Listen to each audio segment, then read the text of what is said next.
రే నానా ఈ నిట్రా బాబు ఎక్కడ ఉన్నాడు? మోకాళ్ళు బాగా నొప్పి వచ్చేస్తున్నాయి నాన్న, కొంచెం ఇంటి దగ్గర దిగబెట్టారా? ఈయన మా నాన్నని తెలిస్తే మా ఫ్రెండ్స్ ముందు చీపిపోతానేమో. ఎక్కడే కదా అటు వెళ్ళిపోవచ్చు కదా. కాళ్ళు నొప్పి వస్తున్నాయని అడుగుతున్నారా, కొంచెం దింపేచ్చు కదరా. అర్జెంట్ పనులు ఉన్నప్పుడు ఎలాంటి పనులు చెప్తున్నావు నాకు? నా తోడై నిలిచే నాన్న వదిలేసావా నన్నే ఎడబాటునా, కసిరే వేదనలోన మసిలే ధైర్యం లేని పసివాణ్ణేలే ఇంకా, మదిలో ఎంతో దిగులే ఉన్నా. ఏంటి రోడ్ అలాగున్నావు? ఎక్కడే కదా అటు వెళ్ళిపోవచ్చు కదా. అర్జెంట్ పనులు ఉన్నప్పుడు ఎలాంటి పనులు చెప్తున్నావు నాకు?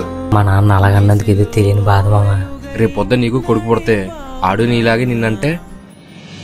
వెలుగు చీకటిలోన తోడై నిలిచి